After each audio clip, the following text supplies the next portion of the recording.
Good morning students. तो आज हम स्टार्ट करने वाले हैं हिस्ट्री का chapter number 11, the Gupta empire. Okay, page number 101। सभी बच्चे मैं रीड करता रहूँगा और आपको मीनिंग बताता रहूँगा उस चीज़ का। आप भी मेरे साथ साथ अपनी बुक्स में देखते रहेंगे, ठीक है।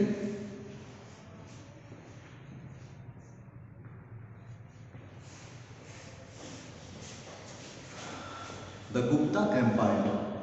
After the decline of Maurya empire, the Satvans and the Kushans arose two important political powers in India. Maurya empire के डिक्लाइन होने के बाद या मौर्य एम्पायर के धीरे धीरे खत्म होने के बाद इंडिया में दो पॉलिटिकल पावर्स उभरे जिनका नाम था सातवाहन और कुशान। जैसे कि मौर्य एम्पायर राजा थे, ऐसे ही ये दोनों भी राजा हुए, ठीक है। मतलब इनके वंशज, ओके, इनके वंशज भी राजा हुए, सातवाहन के और कुशान के, ठीक है। Both these empire came to an end in the middle of 3rd century AD. पर ये दोनों के दोनों जल्दी ही समाप्त हो गए या जल्दी ही खत्म हो गए 3rd सेंचुरी के मिडिल तक। ऐसा क्यों हुआ इस चैप्टर में हम इससे पढ़ेंगे, ठीक है। On the ruins of Kushans arose the empire of Guptas. Kushans का जो रूइंस हुआ या कुशान जो खत्म हुए धीरे धीरे, वो किस वजह से हो गए? वो हो गए गुप्ताज की वजह से। जो गुप्त एम्परर थे वो मतलब आए इंडिया में और उन्होंने धीरे धीरे किया, ठीक है। After the Mauryan empire it was the second most powerful empire of ancient India. Maurya empire के बाद ये गुप्ता जो है सेकंड मोस्ट पावरफुल एम्पायर थे इंडिया के अंदर, ठीक है, क्योंकि इन्होंने कुशान्स को हराया था और सातवाहन को, ठीक है। The mighty Gupta's empire kept northern India politically united. Gupta जो है, जो गुप्त एम्परर थे, उन्होंने पॉलिटिकली यूनाइट किया था इंडिया को उन्होंने पॉलिटिकली यूनाइट किया था, मतलब एकत्र कर दिया था या एक जगह यूनाइट कर दिया था, जोड़ दिया था, ठीक है। सेकेंड हेडिंग है आपका प्रशस्ति। प्रशस्ति बोलते हैं जिससे हमें पुराने राजाओं के बारे में कुछ अच्छी अच्छी चीज़ें लिखी गई हैं उनके टाइम पे, और अगर वो हमें अब मिल रही है तो उसे प्रशस्ति बोलेंगे, ठीक है। प्रशस्ति 2-3 टाइप की होती है, या तो हमें कोई शिलालेख मिलता है मैन्युस्क्रिप्ट, या फिर हमें कोई पिलर मिलता है जिसपे कि लिखा हो pillar manuscript, okay.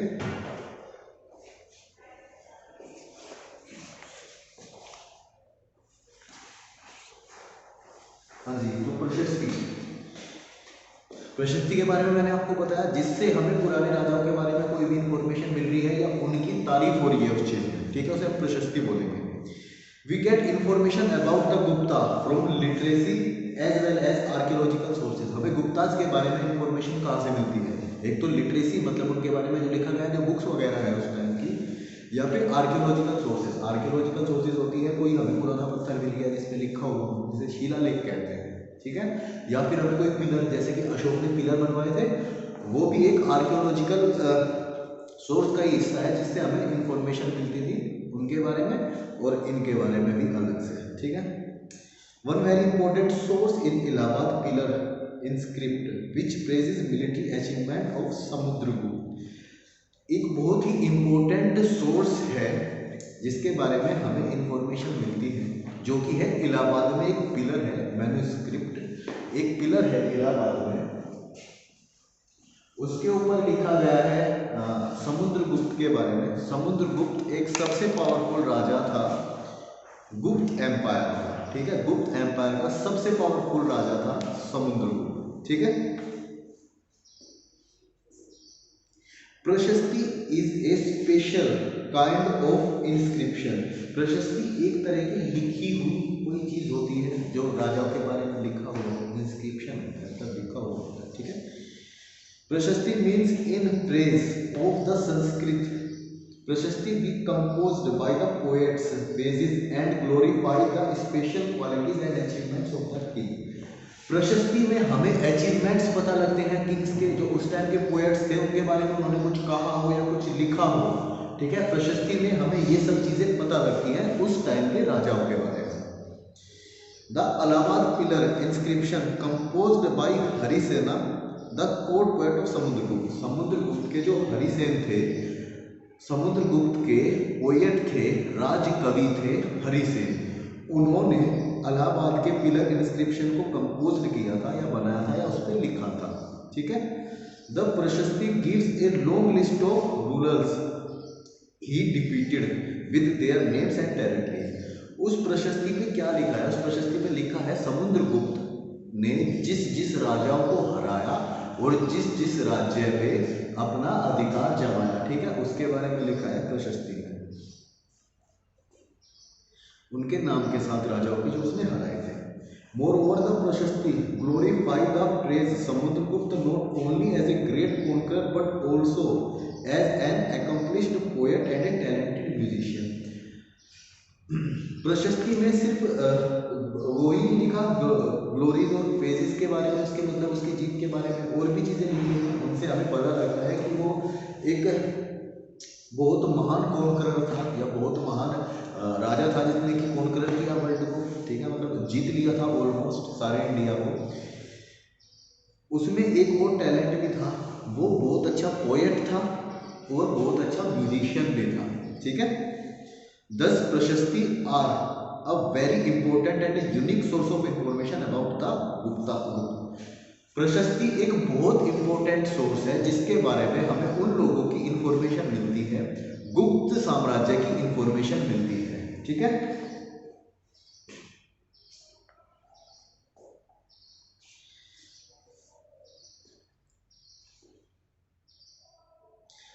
Literary source of the Gupta period are also include writing by the famous writers like Kalidas and Bhas and accounts of foreign travelers like Fahiyan। Literacy source जो है Gupta period के, उनमें हमें क्या लिखता है उस time पे? कालिदास भी गुप्त साम्राज्य में ही थे, मतलब गुप्तास के टाइम पे थे। कालिदास बहुत महान कवि हुए हैं। ठीक है। भास जो है, भास, वो भी बहुत महान कवि हुए हैं इंडिया के, उसके बारे में भी हमें प्रशस्ति से ही पता लगता है। ठीक है। या लिटरेसी से हमें पता लगता है, जो लिखे हुए हमें सबूत मिले हैं। ठीक है। और जो ट्रैवलर आया था उनके टाइम में, जो फॉरेनर जो ट्रैवलर आया था, मतलब किसी और कंट्री से जो ट्रैवलर आया था इंडिया में, फाहियान, उसके बारे में भी हमें तब वहीं से पता लगता है, लिटरेसी से, जो किताबें लिखी गई थी उस टाइम पे। ठीक है। We also know about the Guptas from the world famous Ajanta painting and from the large number of gold coin produce by the Gupta. We also know about the Guptas. हमें गुप्तास के बारे में और कहाँ से इंफॉर्मेशन मिलती है? एक तो हमें अजंता की पेंटिंग से इंफॉर्मेशन मिलती है उसके बारे में, अजंता की पेंटिंग जो है उससे इंफॉर्मेशन मिलती है गुप्त साम्राज्य के बारे में। और जो large number of gold coins, गुप्त ने क्या है कि बहुत सारे गोल्ड कॉइन्स बनाए थे, और वो लोग क्या करते थे कि जो उस टाइम पे राजा होता था उसकी तस्वीर अपने गोल्ड कॉइन पे छाप देते थे। ठीक है। तो उसके बारे में भी हमें बहुत इंफॉर्मेशन मिलती है कॉइन्स वगैरह से और अजंता की पेंटिंग से। ठीक है। ये बराबर में जो फोटो बना है ये फाहियान है, जो उस टाइम पे फॉरेन ट्रैवलर आया था इंडिया में। ठीक है। गुप्त के टाइम में। तो फर्स्ट राजा आता है चंद्रगुप्त फर्स्ट। चंद्रगुप्त मौर्य अलग थे, ये चंद्रगुप्त जो है ये गुप्त के हैं। ठीक है।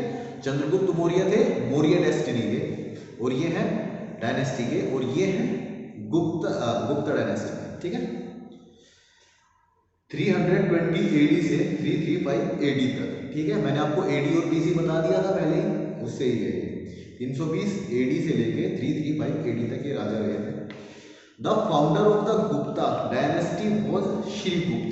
जो फाउंडर थे गुप्ता डायनेस्टी के, मतलब जो पहले राजा थे, ठीक है, उनका नाम था श्रीगुप्त। वो ruled from 240 AD to 280 AD। उन्होंने 40 साल तक राज किया, 240 AD से लेके 280 AD तक। ठीक है। However it was Chandragupta first, 320 AD से लेके 335 AD तक चंद्रगुप्त फर्स्ट रहे थे। वो मेड द डायनेस्टी पावरफुल, जिसने इस डायनेस्टी को काफी पावरफुल बनाया। पहले राजा कौन थे? श्रीगुप्त। उसके बाद आए चंद्रगुप्त फर्स्ट, उन्होंने इस डायनेस्टी को काफी पावरफुल बनाया। ठीक है। He made Patliputra his capital. His kingdom extend from Magध to Prayag of modern Allahabad, Saketa और their regions Ayodhya was also under his control. उन्होंने अपनी राजधानी बनाया, ठीक है, पाटलिपुत्र को उन्होंने अपनी राजधानी बनाया। और उनका किंगडम जो है कहाँ तक फैला हुआ था, मगध तक फैला हुआ था। प्रयागराज, इलाहाबाद का नाम अब प्रयागराज हो गया, उस टाइम पे भी प्रयाग ही था, ठीक है, वहां तक था। अयोध्या, अयोध्या जो है अपने आप में उस टाइम पे डायनेस्टी थी, बट उसमें भी इन्हीं का अधिकार था, इन्होंने अपने अंडर कर लिया था उसको चंद्रगुप्त फर्स्ट ने, ठीक है।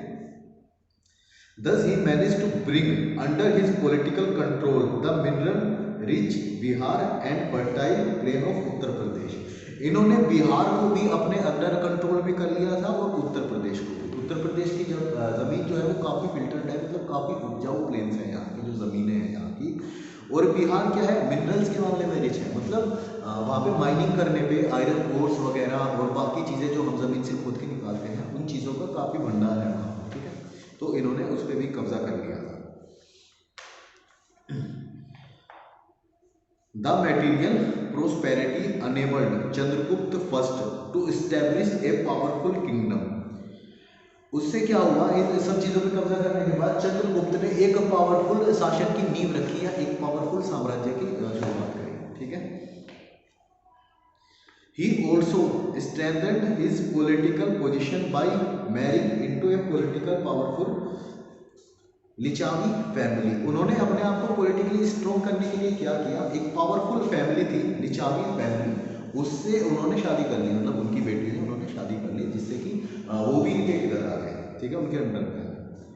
सेकंड राजा हुए आपके समुद्रगुप्त, ठीक है, सेकंड नंबर की नहीं, पावरफुल राजाओं के बारे में बताया जा रहा है इसमें, इसीलिए पहले समुद्रगुप्त चंद्रगुप्त के बारे में फर्स्ट के बारे में बताया, अब आपको बताया जा रहा है समुद्रगुप्त। समुद्रगुप्त कौन थे, the most powerful king of Gupta empire, ठीक है, गुप्त एम्पायर के सबसे पावरफुल राजा थे समुद्रगुप्त, ठीक है। The Gupta kingdom was extended by Chandragupta son and the successor Samudragupta.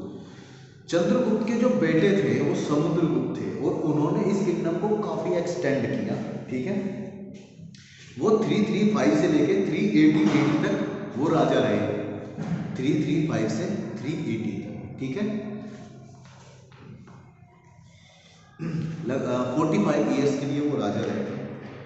His court poet Harisena wrote a glory account of his military and achievement। Harisena इन्होंने इलाहाबाद किला का भी निर्माण किया था, ठीक है, उन्होंने ही, वो इनके राज कवि थे, कोर्ट पोएट थे, ठीक है।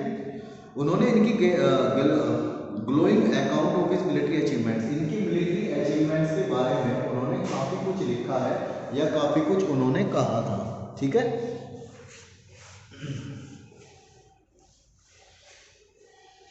This was inscribed on the Ashokan pillar at Allahabad and is known as Prayag प्रशस्ति। प्रयाग प्रशस्ति के नाम से इलाहाबाद वाला जो पिलर है वो जाना जाता है, उस पे इनके बारे में इन्होंने काफी कुछ लिखा है समुद्रगुप्त के बारे में, हरिसेन, ठीक है। Prayag is the ancient name of Allahabad, सब पता है मैंने, प्रयाग जो है इलाहाबाद का एनिशियंट नेम था, पुराना नाम था, बट अभी योगी जी ने वो फिर से प्रयागराज कर दिया, ठीक है। द वर्ड प्रशस्ति मीन्स इन पेज ऑफ, प्रशस्ति का मतलब होता है इन पेज ऑफ, या मतलब जैसे हम कहते हैं ना किसी को कि आपके ऊपर से या हमारे मान ऐसे कुछ, मतलब तारीफ में कहना, ठीक है। The pillar also has an edict of Ashoka on one side. Ashoka के बारे में भी एक साइड में उस पिलर पे लिखा हुआ है, ठीक है। अशोका महान सम्राट हुए किसके, मौर्य डायनेस्टी, ठीक है। समुद्रगुप्त किसके हैं, गुप्त डायनेस्टी, ठीक है, उनके दोनों के बारे में उसमें लिखा हुआ है। Samudragupta was not only a great warrior, he also a wise and an able administrator। वो एक ग्रेट वॉरियर ही, मतलब एक महान योद्धा ही नहीं थे, he was also a wise and able administrator। वो एक वाइज और एबल एडमिनिस्ट्रेटर थे, मतलब समझदार इंसान थे, वो जानते थे अपने राज्य को कैसे चलाना है, ठीक है। He defeated many rulers, he did not abolish all the defeated state into Gupta Empire। उन्होंने बहुत सारे राजाओं को हराया, पर उन्होंने सभी राज्यों को अपने अंडर नहीं मिलाया, क्यों, क्योंकि वो बहुत समझदार राजा थे, ठीक है, इसलिए। He knew that it was very difficult to rule a vast empire, so he did not over extended his kingdom, उन्हें पता था कि किंगडम को ओवर एक्सटेंड करेंगे तो वो अच्छे से अपना नहीं संभाल पाएंगे चीज़ों को, तो इसलिए उन्होंने इसे ज़्यादा बढ़ाना सही नहीं समझा और अपने जो उनके एरिया था उतना ही रखा, उससे ज़्यादा नहीं बढ़ाया। राजाओं को उन्होंने बहुत को हराया पर उन्होंने अपने राज्य को ज़्यादा बढ़ा नहीं दिया जिसे वो संभाल ना सके। ठीक है। Harisena accounts describe his victory over 5 king of kingdoms.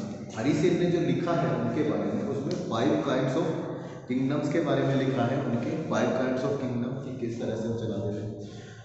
Ruler of Ganga Yamuna valley of Aryavarta were defeated and present day Delhi and Western UP were brought under his direct administration।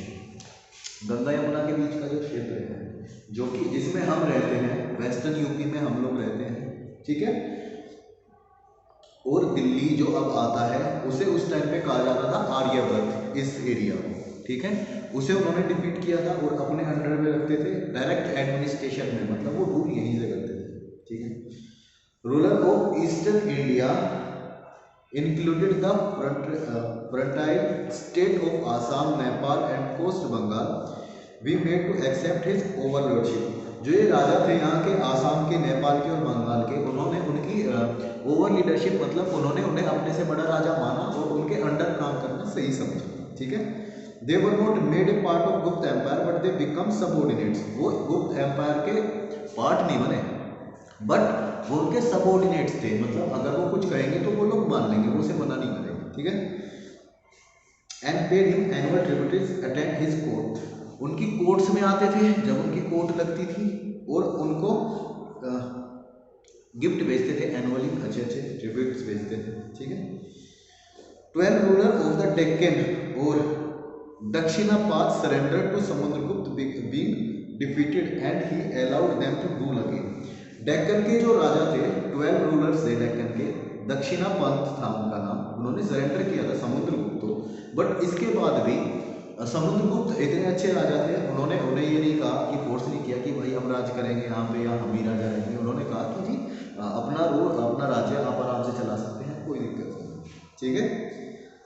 The forest kingdom situated in the Vindhya region where were also defeated and brought under the control of Gupta Empire।